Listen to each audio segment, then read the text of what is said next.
अस्सलाम वालेकुम जी। इस टाइम अडयाला जेल के बाहर मौजूद हैं अलीमा खान और उनकी सिस्टर्स भी यहाँ मौजूद हैं। और आज का जो लम्हा था जब अलीमा खान अकेली धूप में 42 टेम्परेचर था, अकेली बैठी थी। नियाजुल्लाह नियाजी साहब, आज आपका नाम भी लिस्ट में था मुलाकात के लिए, लेकिन ऐसी क्या वजह है कि जिनके नाम है उन्हें अंदर नहीं जाने दिए जाते, वो अंदर नहीं जाते, और जिनके नहीं है वो चले जाते हैं। और अलीमा खान भी आज दूसरी मरतबा बैठी हुई हैं सिर्फ इस वजह से कि मेरे भाई से मुलाकात की इजाज़त दी जाए। क्या कहेंगे आप? देखिए हसनैन साहब, आपने बिल्कुल ठीक है। मेरे नाम से तो एक ट्वीट भी चला कि जिनको खान बुलाते हैं उनको मिलाया नहीं जाता और जिनको नहीं बुलाते वो चले जाते हैं। लेकिन Islamabad high court larger bench इस इशू को एड्रेस करने के लिए बैठा था, जिस पे फैसला हुआ था। जेल अथॉरिटीज़ ने कंसेंट दी थी और वो कंसेंटिंग आर्डर है। हमारी तरफ से कोऑर्डिनेटर जो था सुलेमान अकरम राजा था और जेल सुप्रिटेंडेंट जेल अथॉरिटी सारी मौजूद थी। उसमें ये तय हुआ कि ट्यूसडे को लायर्स 6 की मीटिंग और फैमिली की मीटिंग होगी और थर्सडे को पॉलिटिशियन की मीटिंग होगी। 24/3/2025 को ये आर्डर हुआ। उसके बाद यकीन करें कि मेरा ख्याल है 8 दफ़ा मुलाकात हुई, 1-2 मुलाकातें मेरी हुई और फैमिली की 1 मुलाकात हुई। 7 दफ़ा से हमारी जो लिस्ट है वो रिजेक्ट हो रही है। कि आज आपने देखा है, आज से 2 दिन पहले देखा है, जहाँ से पुलिस ने हमें हरासमेंट में लिया, 4 घंटे हरास रखा। आज भी यही हुआ। नाके पे हमारा कोऑर्डिनेटर बैरिस्टर सुलेमान अकरम राजा, जो कि कोऑर्डिनेटर जिसने मीटिंग करानी है, जिसने बाकायदा लिस्ट व्हाट्सएप भी की, रजिस्ट्री भी की और टीसीएस के जरिए भेजा, आज उसको भी नाके पे रोका गया। आज का कहने का मकसद ये है कि ये अगर पूरे पाकिस्तान को, अभी किसी ने नहीं रोका, खान साहब से तो पूरा पाकिस्तान मिलना चाहता है, मिलाएं, लेकिन वो हमारे टाइम के अंदर जो लिस्ट हमने दी जेल अथॉरिटीज़ को, जो मीटिंग थी 6 लोगों की, जो बाकायदा खान साहब प्रपोज करते हैं, उन लोगों को न मिला के लिस्ट रिप्लेस नहीं की जा सकती, क्योंकि हाई कोर्ट का आर्डर है। ये जानबूझकर जेल अथॉरिटी कर रही हैं और इंटेंशनली कर रहे हैं कि हम उस फिगर को पूरा करें, लेकिन वो फिगर नहीं पूरी होगी, क्योंकि उसके लिए हम बाकायदा लिस्ट देते हैं और वो लिस्ट वायोलेट नहीं होगी। और इसके लिए मैं बाकायदा सारी लिस्टें लगा के मैं इंशाल्लाह कल कंटेम्प्ट, मैंने कंटेम्प्ट तैयार कर लिए कि जितनी दफ़ा वायोलेशन हुई उसमें कंटेम्प्ट करेंगे। आज उसकी बहनों को देखें, जहीं थे सुबह से वो जहाँ बैठी है। मैं 11 बजे से बतौर तर्जमान खान साहब जहाँ मौजूद हूँ। और खान साहब ने जब तर्जमानी का मुझे ओहदा दिया, तो क्योंकि तर्जमान वो है जो खान साहब के मुंह से अल्फाज निकलने हैं वो मैंने आके कहने हैं। और मेरा ख्याल है कि 2 मीटिंग पे मैंने वही अल्फाज किए। एक बलोचिस्तान इशू पे खान साहब ने मुझे बताया जब जाफराबाद का वाक़या हुआ, दूसरा बताया जो KPK का वाक़या हुआ था टेररिज्म का। आज अगर मैं अंदर मौजूद नहीं हूँ, वो फार्मर प्राइम मिनिस्टर है जिसके साथ पूरी कौम खड़ी है, चारों सूबों की जमात है। गिलगित बल्तिस्तान आज़ाद कश्मीर में उनका वोट बैंक है, ओवरसीज़ पाकिस्तानी में इमरान खान का वोट है। इमरान खान तो इस टाइम यूनिटी की अलामत बन चुके हैं। इमरान खान वाहिद लीडर है जो पाकिस्तान को जोड़ के रख सकता है और उससे मुलाकात को मना किया गया। अच्छा नया साहब, ये बताएं, आपको भी अंदर नहीं जाने दिया गया जी, और यहाँ इमरान नियाजी की बहनें, उन्हें भी अंदर नहीं जाने दिया जा रहा। आप देख सकते हैं पीछे भी पुलिस की वैन्स करी हैं, उधर भी पुलिस है, अलीमा खान के चारों तरफ में पुलिस है। क्यों?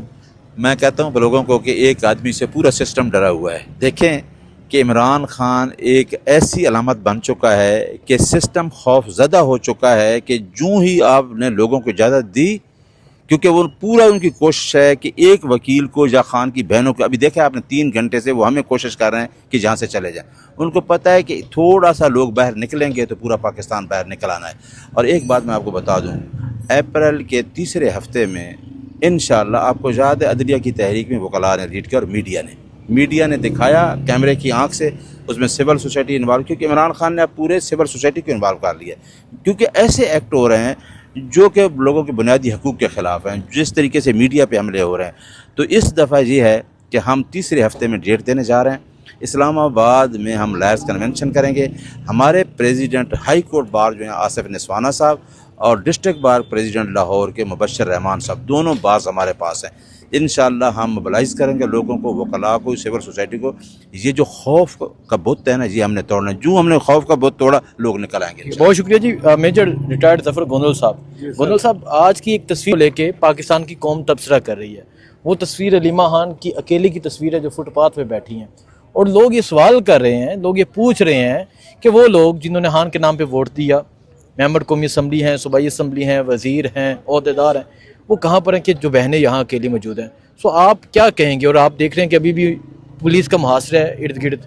सर, बात यह है कि ये उनके अपने ज़मीर पे, जो MPA MNA, उनको अपने ज़मीर से ये सवाल करना चाहिए कि उनका वोट बैंक है या खान का वोट बैंक है। अगर तो खान का वोट बैंक है तो उनको डंके की चोट पर इधर आना चाहिए। कोई इधर लड़ाई झगड़ा तो है नहीं हमारा। एक अलामती हड़ताल अगर उनको नहीं जाने देते, बहनों को नहीं मिलने देते, तो ये उनकी एक यही मतलब है रूल और कानून में भी यही है कि आप एहतजाज करें और वो कानून के दायरे में रहते हुए। वो उनकी बहनें उधर बैठी हैं, तो यकजहती के तौर पर मैं ये सारे जितने भी MP MNA हैं उन सारों को रिक्वेस्ट करूंगा कि जब भी उनकी बहनें आती हैं तो एटलीस्ट जो इधर इस्लामाबाद में MNA उनका तो हक बनता कि वो आ जाए, लेकिन आई डोंट नो कि वो क्यों नहीं आते। ये आप उन्हीं का ज़मीर है, उन्हीं से ये सवाल कर सकते हैं, हमें वो नहीं पता। नहीं सब क्या लगता है, एक और बात, मुझे अभी आलिया हमजा जो है उन बहन उनकी कॉल आई थी, तो मैं इसीलिए इधर आ गया था आपके सामने। तो उन्होंने कहा है कि हमें पता चला है कि उन बहनों को डिटेन किया हुआ है, तो मैं अभी मूव करूं सारी लेडीज़ या जितने भी लोग हैं। तो मैंने फिर आपा से पूछा, उन्होंने कहा नहीं ज़रूरत नहीं है, हम खुद इधर बैठिए और बैठी रहेंगी। मेरा कहने का मकसद ये है कि जो आलिया हमजा जो ऑर्गेनाइज़र है पंजाब की, she was very much concern कि उधर क्या अबाउट अलीमा खान। ठीक है जी, जी। नहीं सब लास्ट टाइम अलीमा खान को गिरफ्तार किया गया था, अभी भी पुलिस चारों इतराफ में खड़ी है, गिरफ्तार कर सकते हैं और क्या प्लान है, आपकी बात हुई है उनसे? देखिए, पिछली दफ़ा भी मैं था साथ था, मगरिब के टाइम तक हमें रखा और हमें सबको लेके गए जहाँ से, वहाँ एक मार्की में शिफ्ट किया। मार्की के बाद अचानक ही पुलिस आई रात को और उनकी बहनों को लेके चले गए और मोटरवे पे जाके उन्होंने जो डर है, जो पुलिस को डर है, जो पुलिस को पीछे से अहकामात हैं कि अगर अलीमा खान जहाँ बैठ जाती है, जिस तरह गोंदा साहब ने कहा ना कि ये तो हमारा आईनी हक है ना, पुरअमन, आपने देखा पुरअमन तरीके से बैठे हैं। आर्टिकल 15 ऑफ द कॉन्स्टिट्यूशन ये कहता है कि लॉफुल असेंबली वो आप दे सकते हैं अपना, आपके पास और कुछ रह नहीं गया ना। जहां अदालतें कंप्रोमाइज़ हो गई हैं, 26वीं तरमीम के बाद अदलिया की आज़ादी तो छीन ली गई है। आपको पता है कि जब अदलिया के ये आर्डर को नहीं माना जा रहा और लार्जर बेंच को, तो हम आप कहाँ जाएँ, हमारे पास कोई और रास्ता नहीं है। वाहिद रास्ता फिर आइन ये देता है कि आप पुरअमन तौर पर एहतजाज करें। तो वो ना आठ क्या अगर तो देखें नहीं, क्या तरीके इंसाफ भी एहतजाज की तरफ आ सकती है? मैं- जैसे मर्जी के लोगों को भेज दिया जाता है, दूसरों को नहीं जाने दिया जाता और ये सिलसिला जारी है, और अगर मजीद ये रहता है तरीके इंसाफ सड़कों पर निकल सकती है।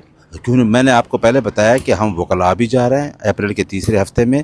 और एक बात और मैं बताऊं, कुछ लोग जो ये समझ रहे हैं कि शायद हम लोगों को निकालेंगे, ठीक कहा है आपने कि आज लोगों को, हमारे MPs को निकलना चाहिए, लेकिन अब मैं आपको एक बात बताऊं, 8 फरवरी को कोई आदमी मैटर नहीं करता। लोगों ने वोट क्या दिया, उन्होंने कहा कि इमरान खान के कैंडिडेट का निशान क्या है, खान की रिहाई के लिए। रिहाई मराद है। खान ही लीडर है, जेल में बैठ के भी खान ही पूरे सिस्टम के लिए डर और खौफ है।